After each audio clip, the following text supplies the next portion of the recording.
Naglalagablab na balita sa linggong ito. Isang pampasaherong eroplano ng Japan Airlines sumabog at nagliyab matapos bumangga sa eroplano ng Coast Guard ng Japan sa runway ng Haneda International Airport sa Tokyo, Japan.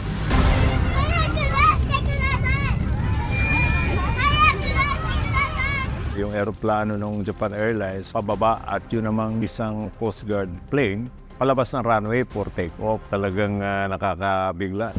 Dahil sa maagap at kalkuladong kilos ng mga crew ng eroplano, ligtas na nakalabas ang mahigit 300 pasahero at crew ng Japan Airlines Flight 516. Milagrong maituturing, gayong ang 5 sakay ng eroplano ng Coast Guard ng Japan namatay.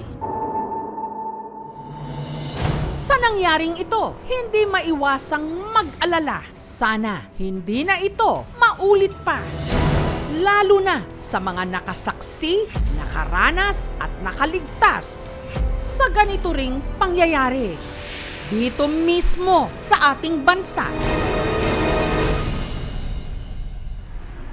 Sa mga malapit sa Ninoy Aquino International Airport at South Luzon Expressway, malamang pigil hininga rin kayo sa tuwing may lumilipad o naglalanding ditong eroplano na halos humalik na sa highway o sa mga kabahayan dito. Alam nyo ba na noong July 21, 1989, isang eroplano ng Philippine Airlines, ang Flight PR-124, nag-overshoot sa runway at inararo ang bakod ng NAIA. Diretso sa SLEX hanggang sa riles ng tren sa Bikutan. Ang insidente, tandang-tanda pa ng nooy 9 na taong gulang lang na si Francis. Galing po kami ng eskwela noon, mauwi na. Nung malapit na kami dito sa may airport, nakita namin may sumabsad na eroplano. Hanggang papunta doon sa may train. Ayan, ito, itong side na to. Ayan, papunta dyan. Punta roon. 8 ang namatay sa insidenteng yun. Puro mga motorista na nasagasaan ng eroplano. Nagulat ko lahat. Tapos daming dumating ng mga pulis. Ang ginawa, pinagtatakpan na lang yung ibang mga patay. Tagal din bago natanggal yung eroplano. 1 week siguro. Pinagputol-putol pa yun. Ayon sa investigasyon, masamang lagay ng panahon ang dahilan ng pag-overshoot ng eroplano. During that time, wala naman tayong mga instrumentation na katulad sa ngayon na high-tech. Mata ng piloto ang nag-guide sa kanya at saka yung mga runway lights. Kung masama yung panahon, siyempre medyo blurred ang konti yung runway, di ba? Ang Philippine Airlines Flight 812 naman, matiwasay ang paglipad noong May 25, 2000 mula sa Francisco Banghoy International Airport sa Davao City. Pero sa kalagitnaan ng flight, isang pasahero ang tumayo at tinutukan ng baril ang isa sa mga flight attendant. Pasahero patungo ng Maynila. Kiniklaim niya may dala siyang mga explosive. Isa na yung granada. Ang hijacker na unang nagpakilala sa pangalang Augusto Lacandula, inutusan pa ang piloto na ibaba ang eroplano ng 10,000 feet at sa kanya inilabas ang ginawa niyang parachute. Binaba ni piloto in such a way na kahit buksan yung pintuan, tuloy-tuloy yung air, natural air na papasok. Doon siya tumalon. Makalipas ang ilang araw, natagpuan ang bangkay ni Lacandula sa Rial sa Quezon. Ang pamilya ng hijacker nagpaunlak pa ng panayam at ang tunay daw na pangalan ng kanilang kapatid, Reginald Chua. Lumabas noon sa mga balita na may problema sa pera si Reginald. Yung maliit pa siya, yung elementary, ang daming ginawa na helicopter, yung parachute. Parang gusto lang niyang mag-skydiving. Ewan ko ba? Hindi ko maintindihan hanggang ngayon. Samantala, isa naman sa mga hindi ko malilimutang coverage bilang reporter, nangyari noong 1998. Isang eroplano ng Cebu Pacific na may 100 mga pasahero at crew ang nung unay napabalitang nawawala. Nabalot ng tensyon at pag-alala ang buong bansa matapos na maiulat ang pagkawala ng Cebu Pacific Flight 387. Umalis ng NAIA ang eroplano February 2, 1998. Dumaan saglit sa Tacloban Airport at saka dumiretso pa Cagayan de Oro kung saan ito nakatakdang maglanding. Dropped by Tacloban to unload the maintenance people who were destined for Tacloban. I think the passengers may have been informed. They knew that there was going to be a diversion. Pero 11:03 ng umaga nung araw na yon, walang dumating na Flight 387 ng Cebu Pacific. We tried to reach the aircraft but there's no response from the aircraft. Wala kayong na-receive na mayday o distress call dun sa eroplano? So far, wala. No report that he is in trouble. 2 helicopter ang pinalipad sa lugar kung saan huling may komunikasyon ang eroplano. Kasama kami sa mga helicopter na yon, pati na ng mga taga-Philippine Army at ang Air Transportation Office o ATO. Nakailang ikot na kami sa bundok at sa mga kagubatan, pero walang bakas na nakita. Hanggang sa ikahuli naming pag-ikot, napansin ko sa may bandang taas na bahagi ng Mount Sumagaya ang parang ilang mga puting piraso. Yun na nga ang ilang parte mula sa eroplanong nawawala na nung sandaling yun palang nakumpirma na ito nga'y nag-crash sa bundok.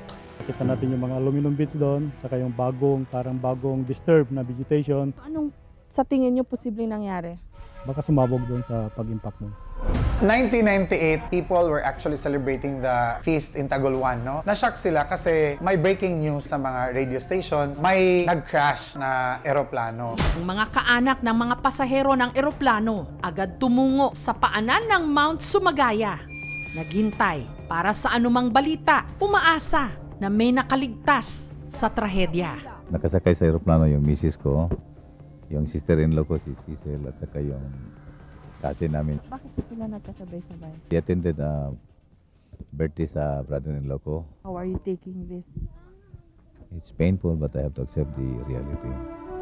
So it was very difficult, especially for the rescuers, to go to the crash site. Kasi very remote yung area. Sa investigasyon na sumunod, sinubukang tanungin ano ba ang nangyari sa Flight 387. Bakit ito sumalpok sa bundok? Bad weather, medyo yung atang pathway, may bago ng konti, ano? Kaya medyo hindi rin lang makakapamilyar doon sa normal route. Well, air wing is like EDSA to us pilots, ano? It's already predetermined by the air traffic control and it's already pre-approved already. For us to follow, can be changed, yes, with proper permission from aviation authorities. Lahat ng mga sakay ng eroplano nasawi.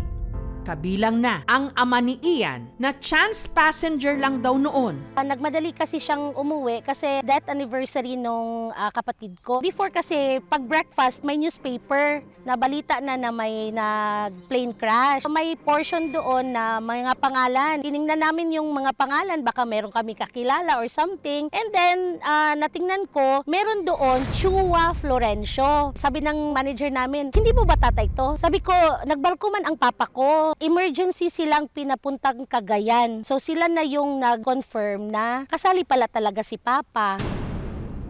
Instead of Chiva, Chua yung nalagay doon sa newspaper. Unfortunately, pag uwi ko ng bahay, sinugod ng mga kapitbahay namin yung lolo ko kasi na-cardiac arrest siya. It's a very sad day. Parang double jeopardy yung nangyari during that time.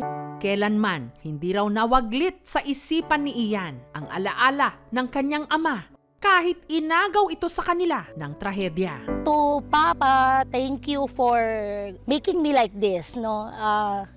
Being strong despite of many challenges, no, na naranasan namin throughout the times, no, na when we are growing up. Thank you for bringing up us, no, like this, like we've grown independent. Binalikan ng aming team ang lugar kung saan bumagsak ang Flight 387. Makalipas ang 25 taon, ganito na ang itsura nito ngayon. Isa ng shrine para maalala ang mga buhay na nasawi. Every time may mga bisita kami, ang first stop talaga namin is shrine kasi my father is very well loved by family.